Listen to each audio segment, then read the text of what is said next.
I was gonna clean my room, but then I got high. Oh, I was gonna get up and find the broom, but then I got high. My room is still messed up, and I know why. Yeah, 'cause I got high, because I got high, because I got high. La da da da da. OG, two letters that define respect. I created the original OGs to document the forgotten parts of American history. I want to recognize and give a voice to the men and women that have climbed to the top of their game. The men and women this marquee have been authenticated as original OGs. Welcome to my world, a world of the originals, the unique. Welcome to the original OGs.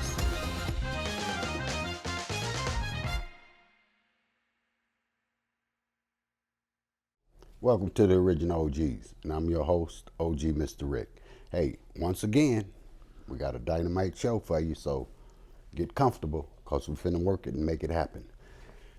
Today we have, first of all, this brother is a Grammy nominee, which is phenomenal. I don't care how you look at it. If you can get to the top of the game at that level, you can eat the rest of your life. Believe what I'm telling you. You know, this brother started out born and raised down in Mississippi, went to California, started doing this thing. Brother, I've been all over the world. This brother's journey has been phenomenal, you know. Kicked his career off in Los Angeles, spent part of his life down in Mississippi, parts of it in Alabama. So his story is right where we like to go. So I'm gonna just go ahead and introduce him, and we're gonna get this thing cracking. He is none other than Afroman. My man, how you feel, brother? I'm all right, all right. How you doing, Mr. Rick Liberace? Hey, my man, hey, that's what my man always called me, Liberace, you dig? Rick Liberace. It's Mr. all good. Hey, man, you know, we like to go back and then walk forward. So we were having a conversation. You were speaking about your upbringing. So where'd you start at? Born and raised and... Yes, sir. I was born in Los Angeles.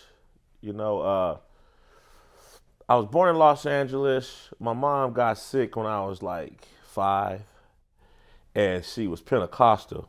Back then, she didn't believe in going to doctors. All my people back in Trinity Garden, Mobile, Alabama, you know, Wow. they believe in Jesus, and they put the olive oil and they pray, and they didn't go to, you know, a lot of them, you know, that post-slavery, they was scared of I white get it. doctors that didn't like them and all this and that. And they prayed to Jesus and used their faith. So anyway, my dad, he believed in going to the doctor.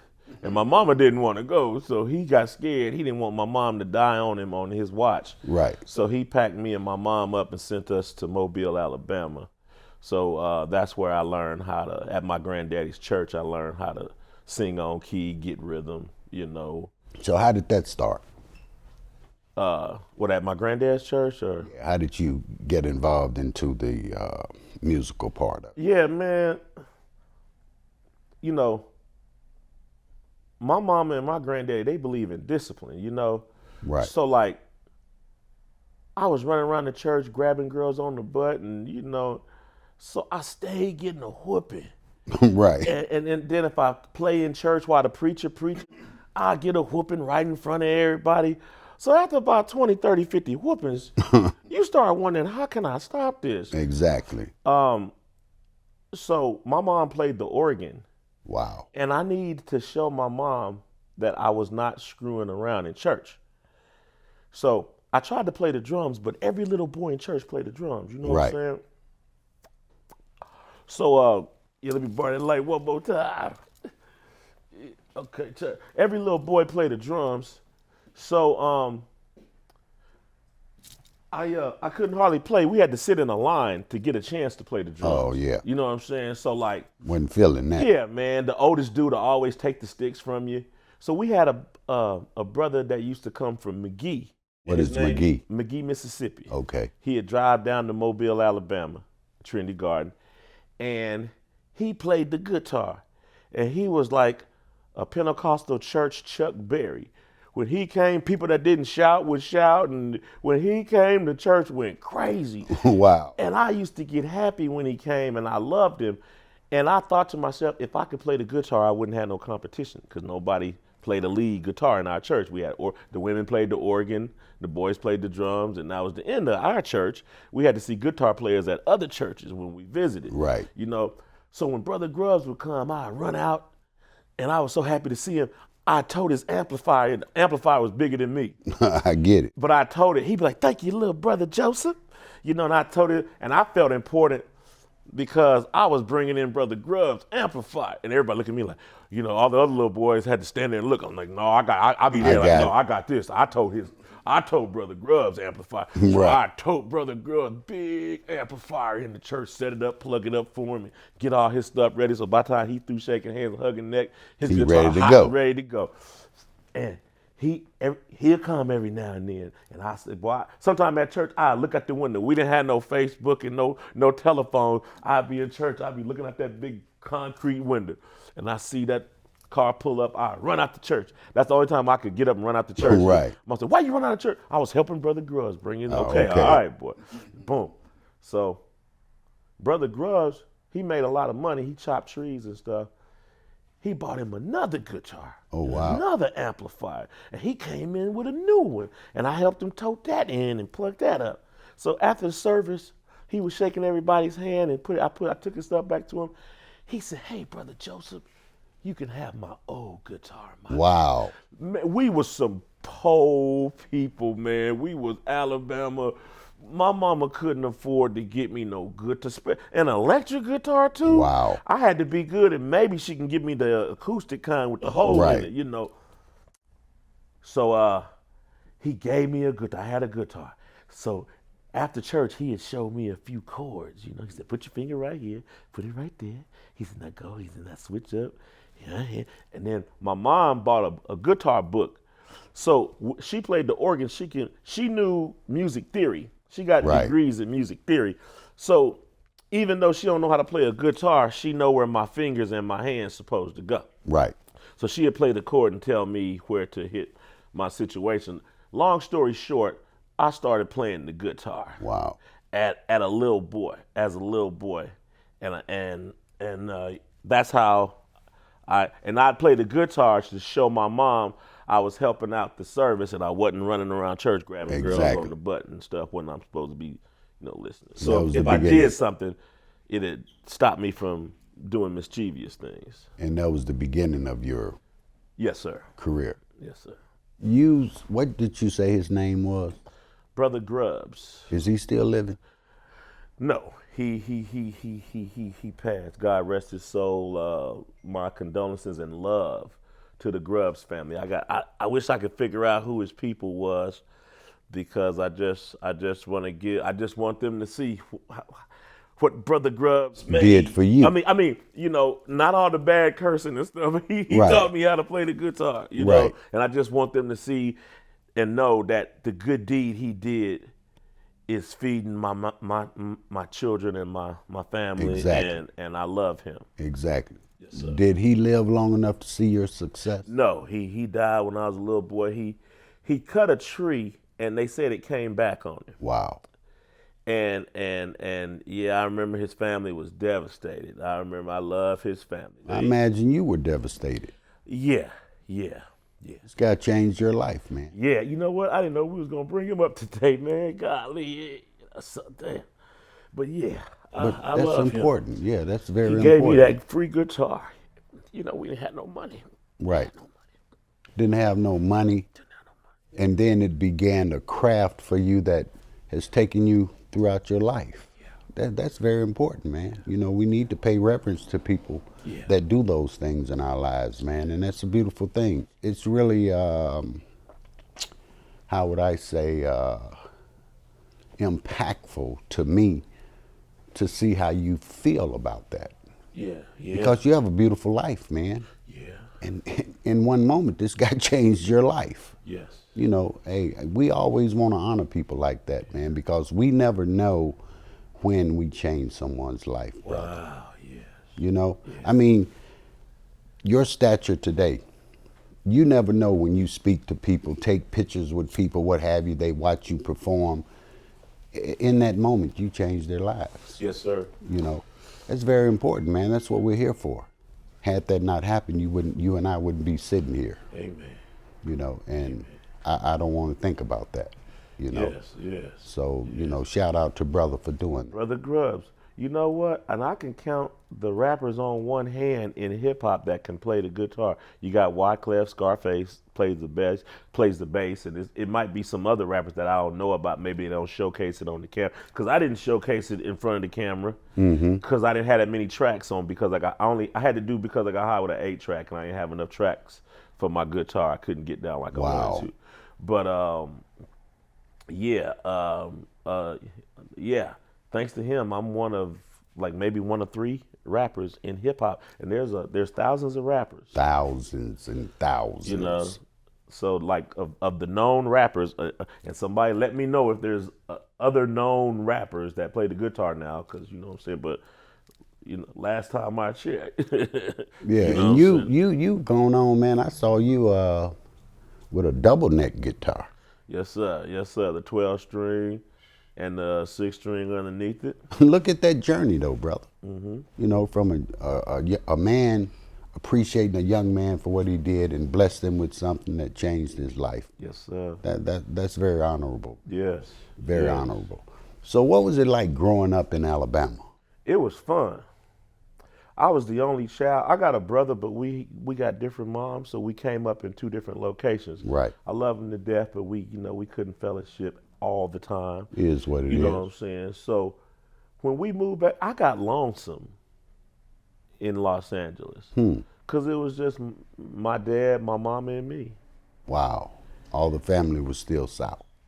Yeah, you know, but when I got back to Mobile, I had a football field of cousins. Man, we had them fields and we play football. And so I started living when I got to Mobile as a little child. I could, I didn't have to stay in the yard, stay in the house.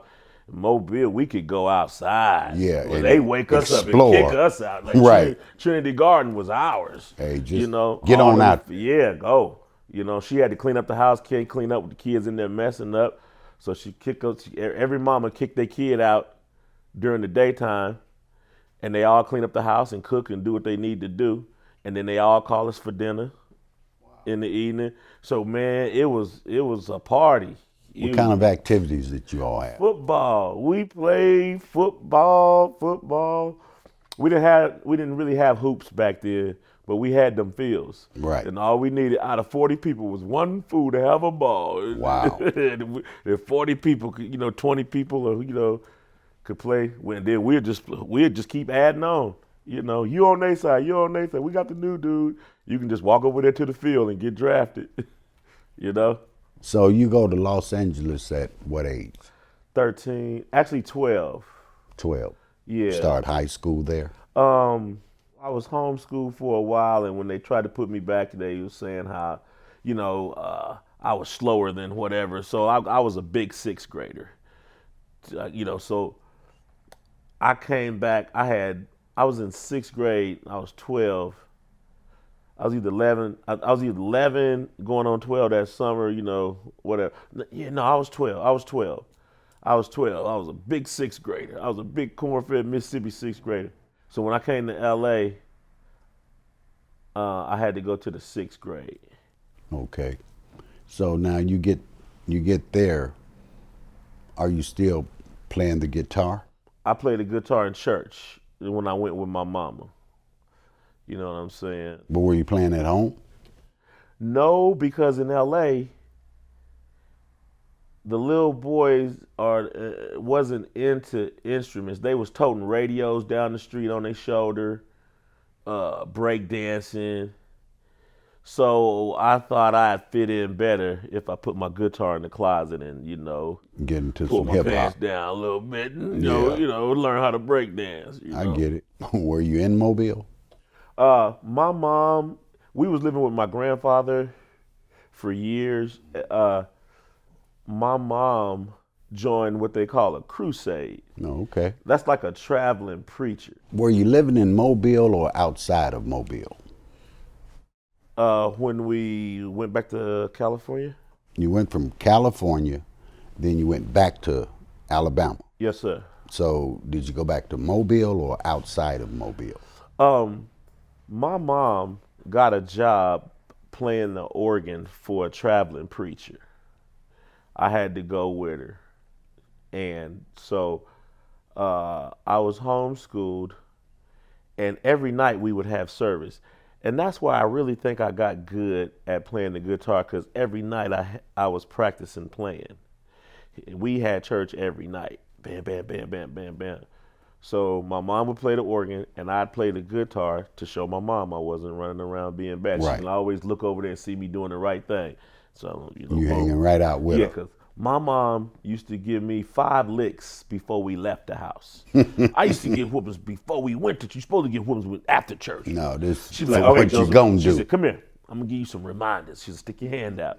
And I brace myself for them 5 before we go licks. She said, that's just a little reminder of what you can get. It's more of that. So I get didn't, it. I was trying to cut all that out. So I was trying to show my mom, look, Mom, I'm doing the right thing. I'm over Don't here need no more licks around contributing here. to the service. No more licks. And you start really getting involved on that crusade. So how long were you on the crusade? I'm gonna say that's gonna be a good 3-4 years easy. Oh wow! Yeah.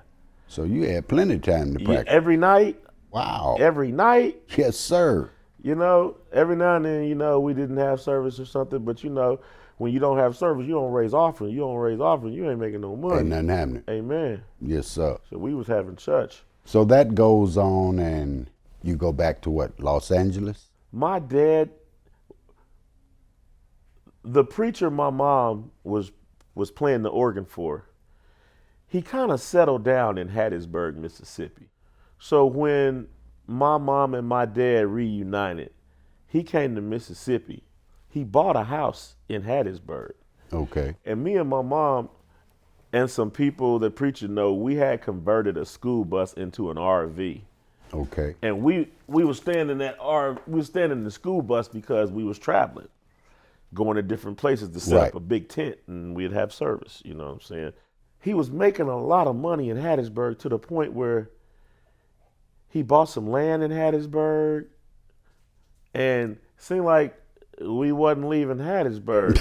You know what I'm saying? He done got comfortable on Yeah, y'all. man, Hattiesburg was paying the bills. Okay. So like my dad and my mom reunited, and my dad bought a house in Hattiesburg.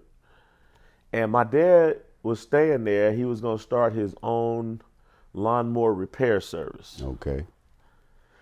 My dad was accustomed to a dependable job. He was one of them, no, go get a real dependable job type dude. So 9 to 5. yeah, so he had this side that wanted to risk his own business. At the same time, if a for sure thing came along, he would go with the for sure thing, as opposed to taking a chance with Right. his business. McDonnell Douglas called my dad, or I guess it's the same company like Boeing, and he used to work for them a long time ago. So they called him, and he got on the phone with them, and they hired him back over the phone. So Dad went to L.A., and he was in Wow. L.A., and he was like, you know what? I want to see y'all, man. The money's out here. Come on out here. Boom. So me and my mom and my little dog, we was on the plane. We flew to L.A. My dad picked us up Wow. and drove us back to South Central. When do you get inspired to start trying to play music in the public? All right. Yeah. I was in elementary school, and I loved rapping. Wow. Back in, like I played church music. Right. My granddaddy's family from Mobile and my mama, we couldn't play what they call worldly music. I get it. Okay, so we always had to listen to Shirley Caesar and Andre Crouch and the Mighty Clouds of Joy. Big guy. And I loved them groups. But every now and then, Wanted to breathe a little bit. I would hear, it was this dude that used to walk by my house in Hattiesburg with a radio on his shoulder. And the first rap song I ever heard in my life was 5 Minutes to Funk Oh, wow. by Houdini, right? So like I'd be sitting there and my mom, and I'd be doing something, doing whatever. Then I'd hear it. Dun, dun, dun, dun, dun. I'm like, that dude with the boombox on his shoulders walking by, nothing was cooler than a dude with a boombox. And especially if you get you a good song in the Right. boombox, and what you're supposed to do is limp to the beat. Right. And so, we used to love to watch them, watch a cool homeboy come down the street with his box, right? So every time I heard them little organs, I would run to the front yard so I could see that dude walk by my house with that boombox. And I thought nothing was more, I knew how to sing. But if I could just talk cool, Right. I would be invincible. Okay. Right? Now I'm singing cool, but I can't, I got to talk like that man right there. Right. 5 minutes to funk, this ain't no jump. Pull Okay. your bottom off the tree stump. Ladies looking pretty, city to city. But now we're getting down to the net. I'm like, whoa, he making sense and he rhyming. Like, and you ain't knowing this dude sat down and memorized this. Okay. You thinking this dude just walking just around off like, top of his head. oh, hey. So I'm like, I got to talk like that dude, So I was a fan of rap music, just still is. Like, I wanted to hear everyone. I go to school. I couldn't go buy it, so I go to school. My good friends would make me a TDK, Right. Memorex, and put me some good stuff on there, and I could slide home, be in my room, and hear me some Fat Boys. You know what I'm saying? Fast forward to L.A. I was born in L.A., but I done came up like 5 years, 6 years so in Alabama, Mississippi. People down there don't buy a new pair of pants every time you grow a couple of inches. Right. So these Wranglers just kind of tight, and I might have a hole in the middle of them, but down in Mississippi, nobody don't be picking. We don't really pick on each. We all broken pole, man. We happy. Right. We playing ball and laughing and dancing and having a good time. So I get to L.A. These kids are real fashion conscious. You know what I'm saying? They like rich and they clean, and I got on old Wranglers and Pro Wings. Boy, nothing said you was broke in L.A. more than a pair of Pro Wings. Really? Oh my God, that's the one shoe. I don't know about the rest of L.A., but at Raymond Elementary, oh my God, if you had on a pair of Pro Wings, they got on you.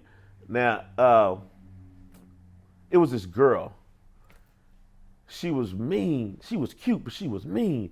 She was like the real life girl version of Shanae. Right. Her and her homegirls would stand at the front of the school, and you just couldn't avoid them.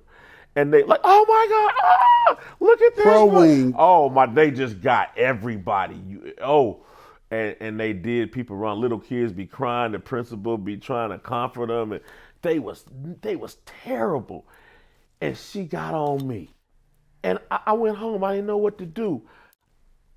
I was broke, and this chick, and it's like, rock cocaine came out back then. And sometimes I joke, I say, her family must have got their kilos first, because she had on, $50, that was a big deal back then, $50 jumpsuits, one outfit for one kid, $50. You know what I'm saying? Yeah, that's a whole month These of little shit. children, she got on $50 Laker jumpsuits and $50 Fila shoes, and these kids is rich.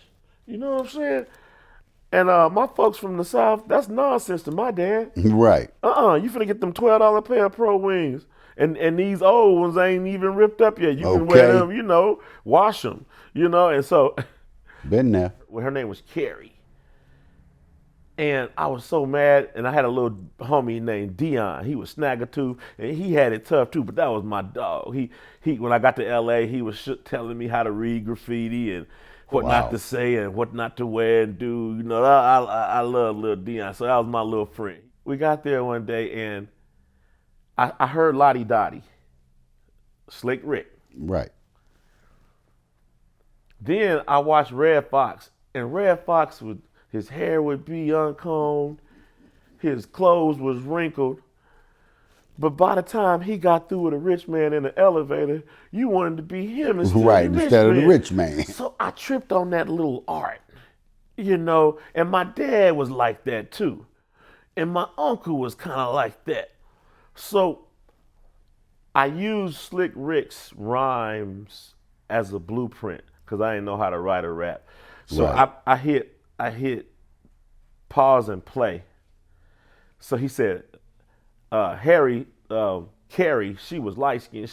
She, if you look close, she was cute as hell. But if you look close, she had Mustache. a little bit too much hair, Right. enough for me to exaggerate about and distract her from whatever she talking about.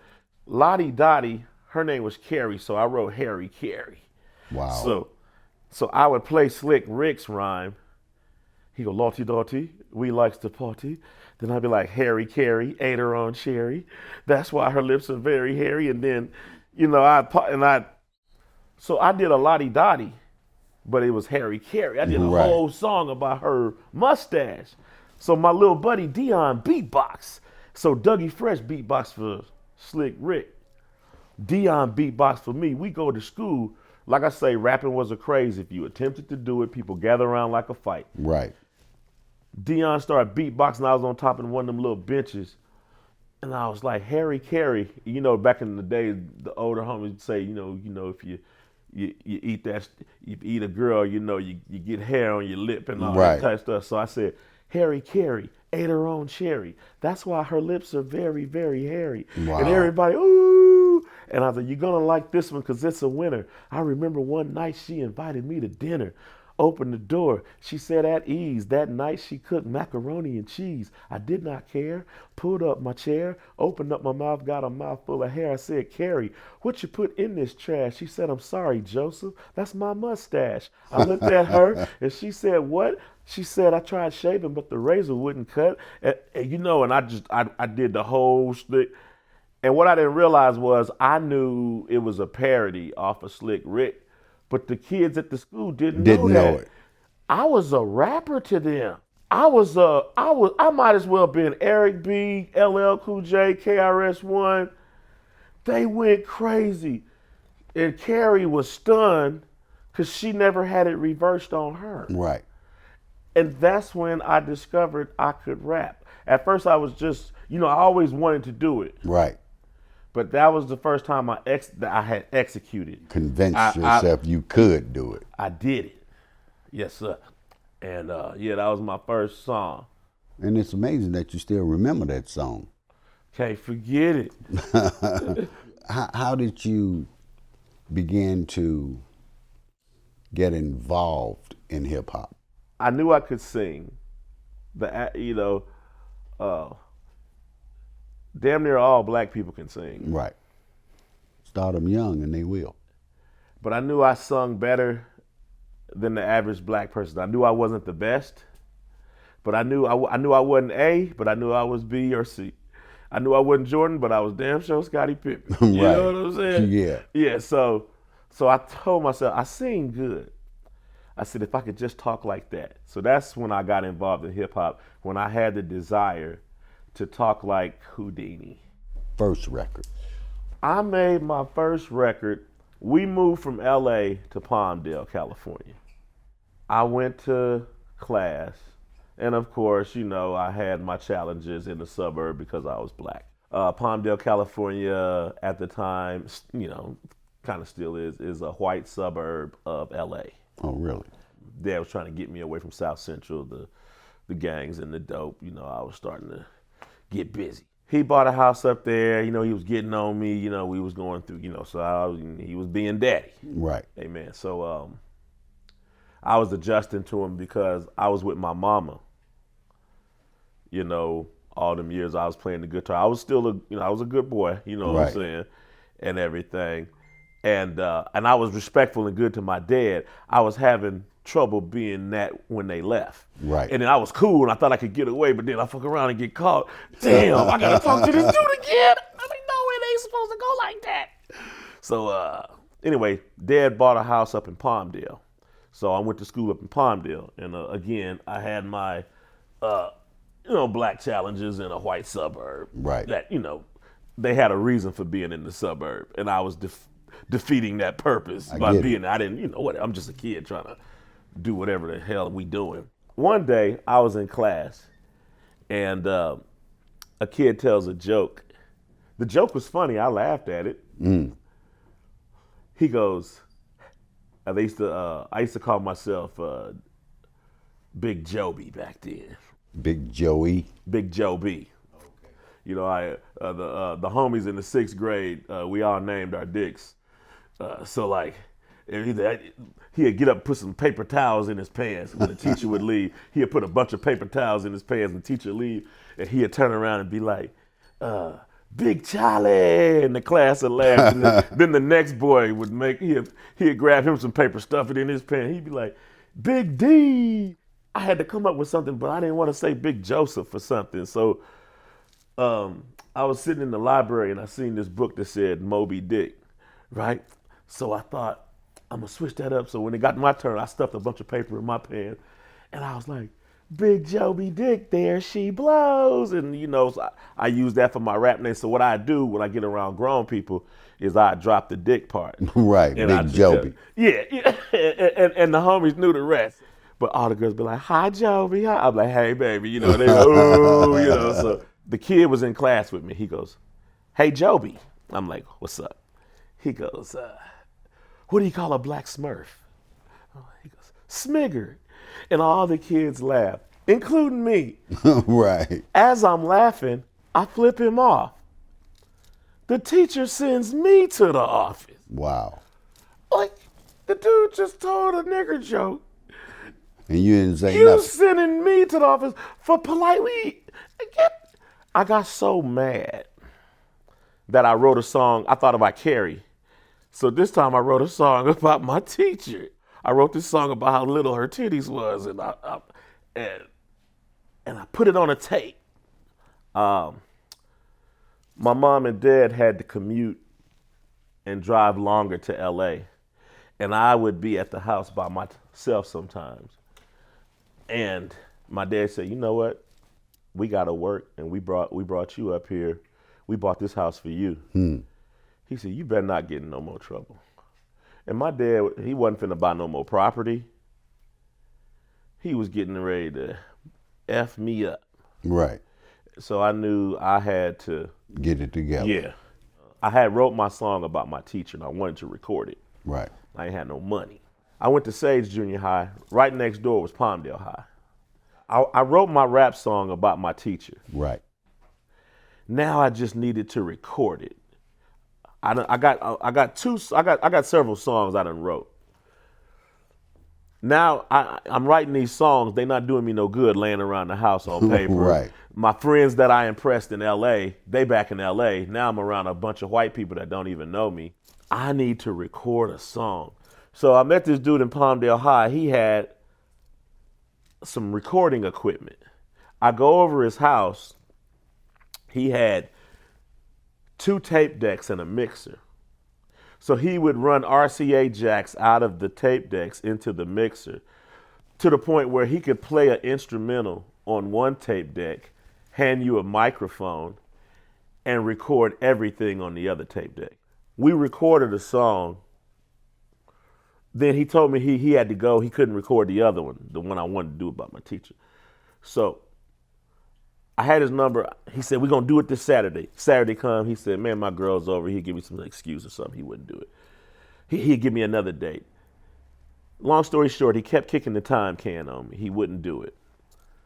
I got depressed. I got so mad. My mama was like, what's the matter, Joseph? You know, you got mama pull it out of you. You be trying to be cool. Hey, mama, yeah. She said, what's the matter? I'm like, mama, I want to record. I was like, but this dude, he won't do it and this, that, and that. Well, my mom was like, boy, you got to get your own equipment. You can't be relying on people, this, that, and the other. Wooty, wooty, wooty, woo. Some kind of way, I told my mom, I said, hey, mama, look. If you get me some recording equipment, it's not, I said, I seen it. It's 2 tape decks and a mixer. And she was in with me. She didn't want me to go around to that dude and kiss his ass and beg him to record me. She like, man, come on here. She didn't want me in the street, you know. Went to RT, I think it was Rent to Own, RTO. My mom took a little money in there because my dad wasn't going. My dad like, boy, you better go work. I'll kick your ass. My dad was mad at my ass. So my mom was going to compromise with me a little bit. So she went into Rent to Own and she got 2 tape decks, a mixer, a stereo, a microphone, a whole setup. And my deal was to stay home, don't be in the streets, don't get in trouble. You know what I'm saying? No sheriff cars pulling up with me in the back, and Right. no calls from the school, you know. And I was like, yes. So I started rapping in the house, and I started making tapes. And then I asked my mom, I'd clean up the house real good, and asked my mom to buy me 100 cassettes and a cassette duplicator. Right. And I started making me little album covers and stuff. And I made my first tape in the 8th grade. It was about my English teacher. I got an English teacher from Minnesota. She looked so bad, she reminded me of Yoda. Big basketball eyes and no breasts, a mouth from the South and you know the rest. Little self-centered bitch talks through her nose, thinks she's so cute with her clobber girl clothes. Get out of this class, I'm praying and hoping. Every time I see her mouth, it's open. All day, all week, all month, all year. I'm like, all right. I said, oh my Lord. Then I look around and my name's on the board. Why does Miss Dobler hate us men? Because Miss Dobler is a lesbian, a sexist, a female tiger. In other words, she's a motherfucking bulldogger. I was going on. I went the fuck off on You this put tape. that on tape? Yeah. I was talking hella shit about my teacher. And they sold like hot cakes Wow. all over the school, right? And then she had to hear it. Like I got expelled for flipping that kid off. Like, after I got there, you know how like when you go to class, the principal gets on the loudspeaker. Right. Speaks to the school. Yeah. After I get there, every other day a new rule was added to the other rules. And I noticed how every rule was something I did. Right. There will be no more sagging at Sage Junior High School. Anybody caught with their pants down will go to the office. After 5 office visits, you will be expelled. I did good for about 4 months, but you know, they was fucking with me, you know what I'm saying? Right. Now, I was doing good, and that little boy told that Smigger joke. And I was laughing while I flipped him off. But that was the last time I could go to the office. So when I went to the office for flipping that kid off, I got expelled because that was like my whatever time. And I had me several little girlfriends. We were supposed to take an 8th grade trip to Magic Mountain. That really pissed me the fuck off. So I'm sitting at home all the time in the world, rap equipment, tapes and everything. All I could do was just rap about how I hated that bitch. And I was rapping. I put it on the tapes. So I'm selling them to all my friends. I got everybody's number. So I know when school's out, I'll be at the bus stop waiting on. I know where all the school buses go. I'll be there on my beach cruiser. Hey, what's up? Y'all want to check out my new tape? Big Joe. It's about Miss Dobler. I can't get in trouble. I'm expelled. Right. You know, they all buying it. Yeah. They going back to school, playing it on boxes around her. Teachers started coming by my house. Wow. Buying them from me. Buying them wholesale. Wow. So, and I was loving that because even though I wasn't at school, I was at school. And everywhere I went, horns would blow on cars. People rolled down the windows, Joby! Ooh, you know, You're a star now. I was junior high school / mini city famous. Right. Like all the Palmdale Inn people, and that was just junior high. So like that was just a cool little introduction. Like I was famous at that. I done transferred the fame I had at Raymond Elementary to Palmdale.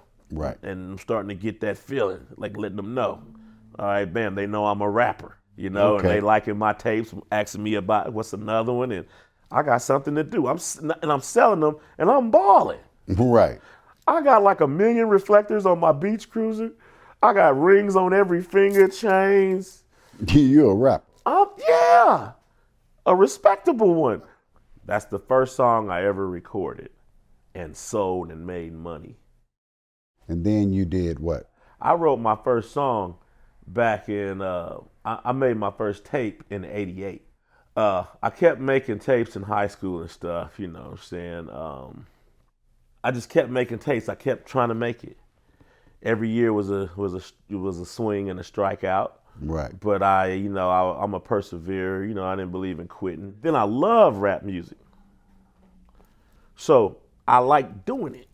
So I just kept doing it. I'd get a job and keep rapping. Right. I go work at the airport, but this weekend I'm gonna be at that talent show, and I got Right. my tapes together, and I'm gonna make it one day, and I'm gonna write. Boom. So I always kept, but my first tape was in '88. Who were you signed with in '88? I wasn't. Okay, so this is an independent. You're still in Yes. school doing this thing. Yes. Okay, so when do you get your first record deal? I get a record deal in 2001 when I wrote Because I Got High. Oh, that was the first thing came out when I got high? That's what I got. That's when I first got my record deal. Yes, sir. Okay. So what came out first, Good Times or Before I Got High? Because I Got High came out on the album The Good Times. Oh, okay. Yes, sir. And then it blew up. Yes, sir. The song blew up first, but then the song blew up on the internet. I was the first person to go viral on the internet. Oh, wow. Yeah, they had to invent that word just to describe what my song had did. It was Right. different than platinum. Oh, that's a pretty It dope was like step. it was a computer platinum that you don't get paid for. It went viral. You know what I'm So saying? how do you end up? After they hear it, then people start shopping you, Yes, sir. and you get the deal with who? Universal. Universal. In L.A. New York. In New York. Yes, sir. So how did they find you? Because I got high, I didn't know what was going on at the time, but I understand now. We got YouTube now, but before YouTube, the old dinosaur YouTube is something called Napster. Okay. I was broke in the ghetto trying to make it, but all the people that was having a little money and a regular life, they had computers, and you could share files. Basically, you could send songs. They were songs. Right. So one time I gave out like a bunch of CDs in New Orleans at a rave. All them little kids had computers. They went home, uploaded them, and it went viral around the world. They was like it was like a YouTube. Right. It was a weird old dinosaur file sharing. Yeah, I never seen it really because I was high, drunk, and by the time I got hip to something, it was YouTube. By the time I sobered up, but yeah, they So I'm trying to figure out. You put these songs out. You don't have a deal, but it's on Napster. the internet. Yes, sir. And who gets wind of it? Everybody. I'm talking about record labels. Everybody. They're looking at, like the old days went like this. You go hear a man sing. You think he got potential. You sign him. Right. You're an expert. You know how to pick them. Right. You pick them for a living. So you know money when you see it. You know good music when you hear it. This is how you. That's the old way. The new risk-free way is look at what people already like. Right. Don't take a chance. Go sign him. Everybody, all the record companies, they couldn't ignore them parties, people yelling out because I got high. I don't even see this stuff. I'm in the ghetto in Hattiesburg, sleeping Right. on the floor on my mattress. Wow. Don't even got a box spring and a frame. Good sleep on that mattress, though. That's my mattress. So who contacts you and says, "Hey, I think you got something"? I was selling my CDs on consignment with this record store in Hattiesburg called T-Bone Records. And the guy that owned T-Bone Records that used to sell my CDs for me and pay me my cut, Universal Records contacted him, and he, Said you need to check this song out. no, they already checked it out. They was Oh. trying to get in To touch you. with me. Right. Yes. Okay. How did they know that he was selling your music? I joined his record label, Okay. and he knew all the stuff I didn't know. Right. He knew the business. I knew what he didn't know, and he knew what I didn't know. Right. And we just put some paint where, we worked together. because I was a hustler from hell, so I hustled my ass off. Right. But I couldn't figure out stuff I didn't know. But he knew how to, get the talk to, whatever. He said, man, Universal's on the line. He went up there with me, got me a good lawyer. I'm eating off of some of the stuff he put in place right now. So, shout out to Tim Raymondowski. What's going on, bro? Yeah.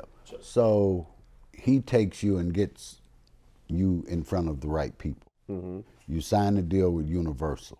How does that change your life? I went from a Democrat to a Republican in a signature. In a what? In a stroke of it. I went from a Democrat to a Republican in like 5 seconds.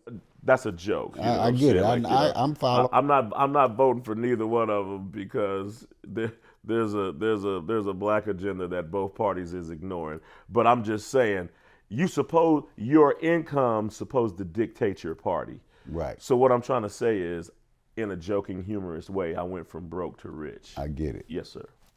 So how fast did your music sell? I believe I was one of the first artists that felt the algebraic sting of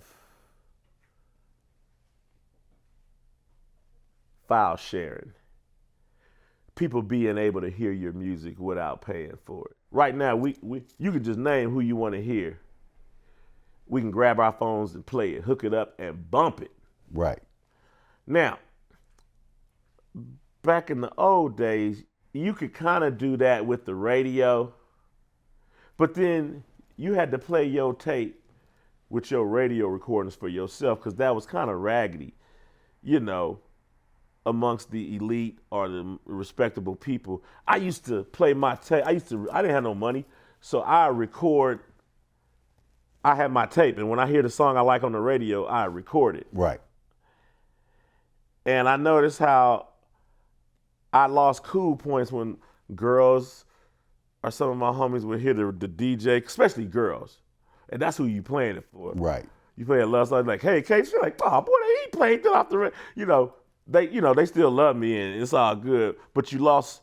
They punch you in the stomach for taping it off the radio. And then one time, my friend he had a stereo and he had an album. This is when I started buying albums. I said, "Hey man, play my." He said, "Listen to your tape." He put it in. He played it, and I didn't notice nothing. Then he put in his. It was clarity. It didn't have a lot of noise. It hit real hard. You know what I'm saying? So classy people bought records. What they call now ratchet, what we call crackhead, broke. What you don't want to be referred to as would be cheap and tape it off the radio. This, that, and that. So I'm gonna say everybody made more money before file sharing, before you could play people's music without paying. Back when you liked the song, you had to get up, get dressed, go down to the record store, look through the glass, lady come help you. You had to go buy that song. Right. Back when it was like that, you could make good money. I get it. I was the first dude or generation or era of pay cut for his rapper music, for his entertainment. Because you think it's music, but they bootlegging movies. They bootlegging everything. Right. They'll bootleg you. You gotta watch AI bootleg you. I get it. My records didn't sell like I thought they was. My records was a slow, consistent thing. Everybody was experimenting with file sharing. The record companies didn't see numbers. But this is what I learned. In the Bible, it says it's better to give than it is to receive, right? Mm-hmm. I had a homie say, "Hey man, you gotta pay $20 for my CD." Now, a song come on the radio. The rapper don't get no money when it come on the radio, but now we know his song. Thanks to him letting it play on the radio, we know to go get his album. Sometimes I hear a car pass. I don't even know the dude. I'll be like, "What's up, bro?" He'll be like, "Wait, turn it down."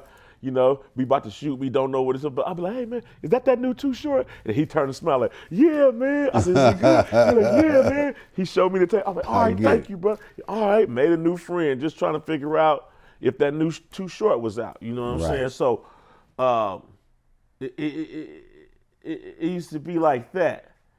So like when it's like that, you know, I don't get mad about people playing stuff free.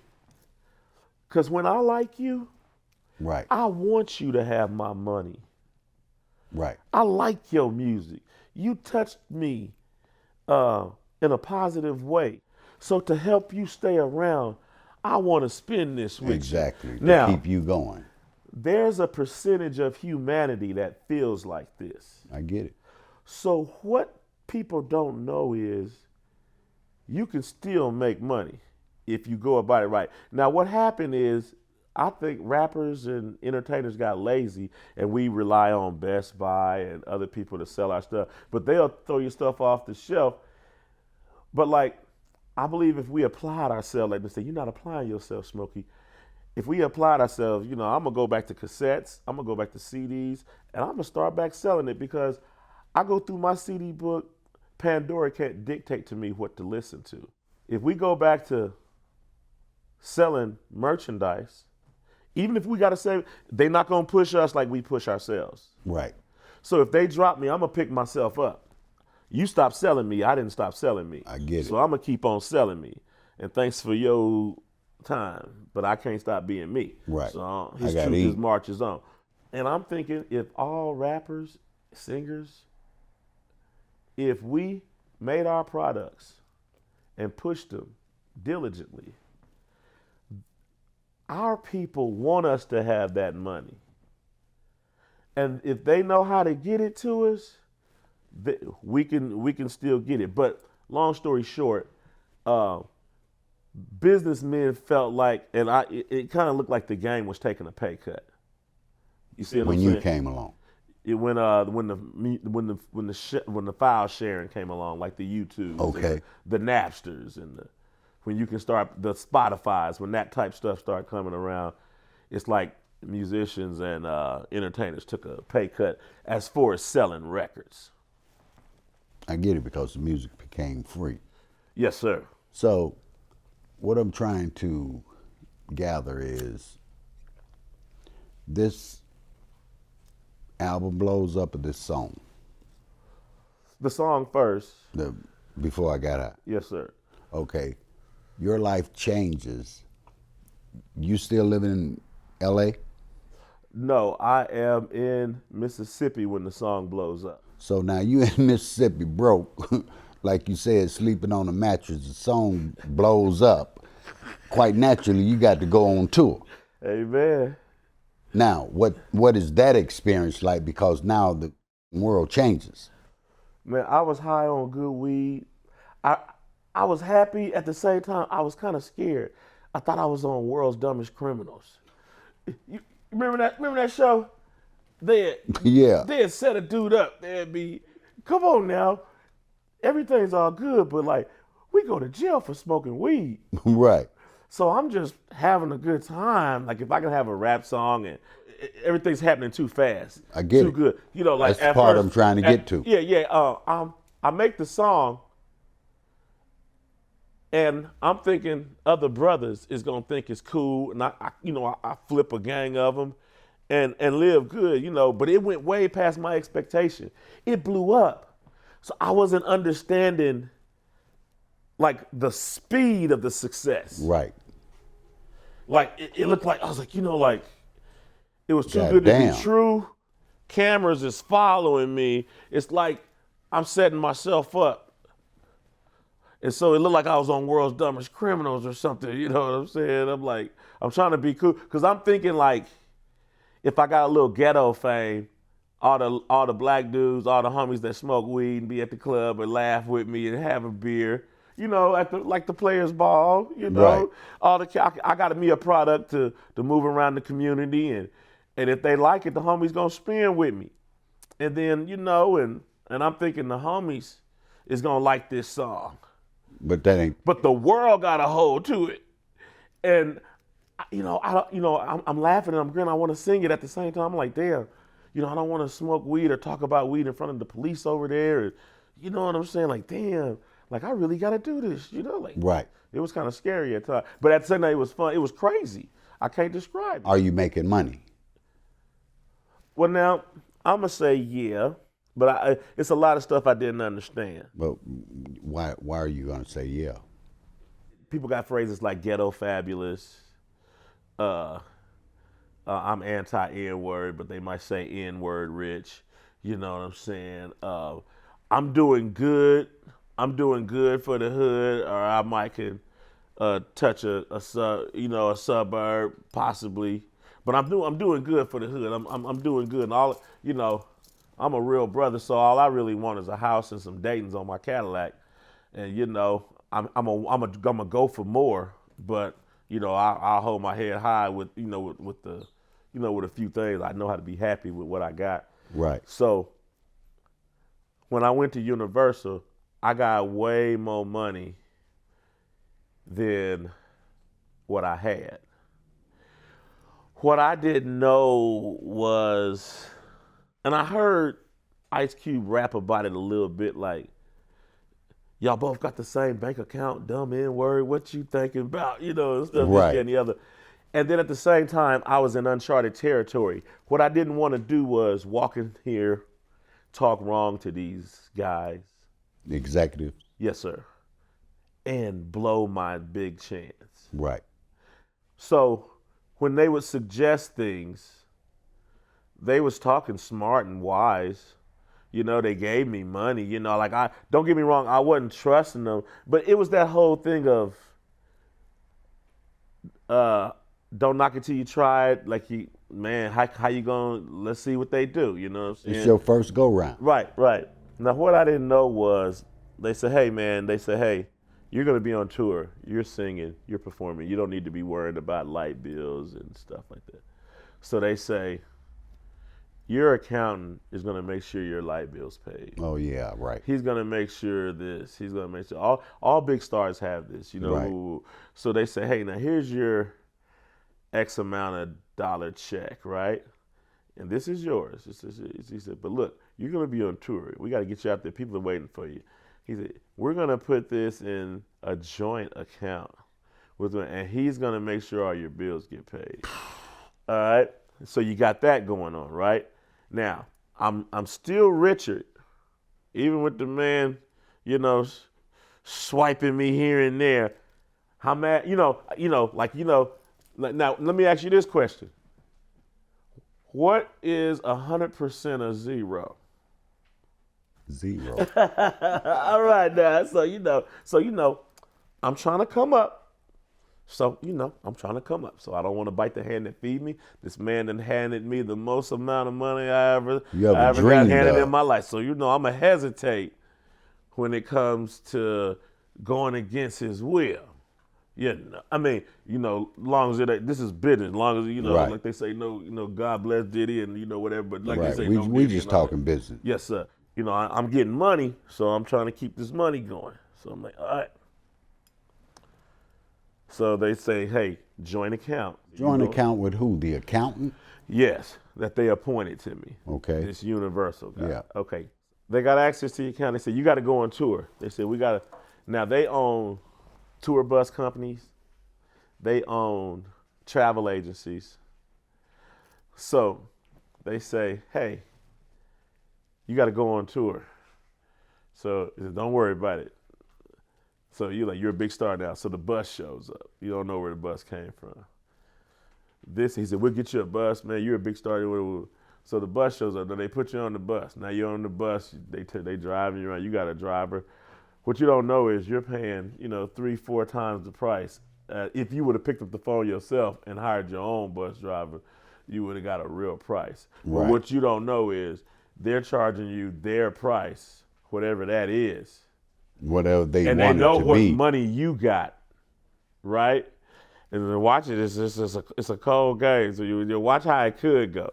Now they know what. So you don't know they charge you $10,000 for a plane ticket. Through their travel agency. Right. Right. Okay. And I'm just this drunk high dude singing because I got hot.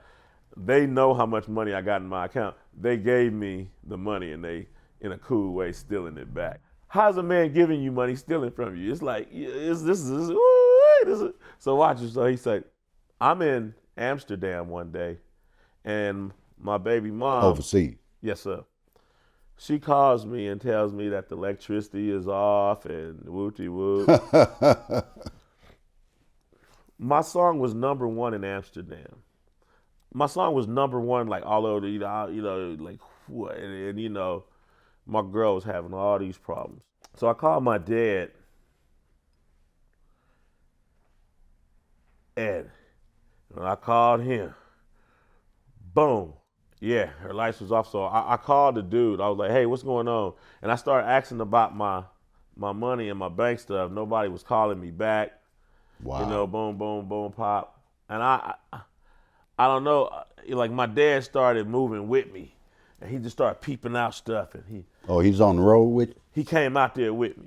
He's like, hey, man, you know, and he was telling me how if you work for me, I got to claim you. You're my employee. Right. And he was telling how them dudes didn't want to sign no W-9s, and so cats was getting money taxed. It was just a whole bunch of junk going on with me that I didn't understand. So he said, Joseph, I'm gonna come out there and see what's going on. He like, Joseph, we had talk. You know, I gotta talk to him now. Right. You know, all this rap shit, my girl back home, lights ain't getting paid. I'm like, Dad, I don't know what's going on. I said, they won't let me get to my money. Oh, and I went into a shoe store. My song was #1, like I said, and my card got declined. The card with the joint account, right, it gets declined. And I was trying to get a pair of orange Nikes that went with this. Oh, it was dope. And these Nikes was orange and black. They came up a little bit, like woo. And I knew I had the money. I'm #1 all over the world. And my card gets declined. I'm like, Dad, you know, and ain't nobody talking to me. My voicemail, and we singing, and I don't know what the hell going on. Okay, so then Dad, he said, I'm gonna buy a plane ticket, Joseph. I'm gonna come out there and see what's going on. Boom, boom, boom, pop. Dad come out there. I'm singing and signing autographs and taking pictures of Dad. I said, he said, Joseph, he said, you run a business. He said, you're a CEO, whether you want to be or not. He said, you get some money. He said, you know, people work for you. He said, you supposed to have a driver's license, their social security number. You got to tell the government why you gave them that money and how much of it and blah, blah, blah, and boom, boom, boom. He said, he said, you know, whatever. So he started moving with me. He said, how you doing? He was like, when did Joseph, he started asking the guy, my little manager that come from England or whatever.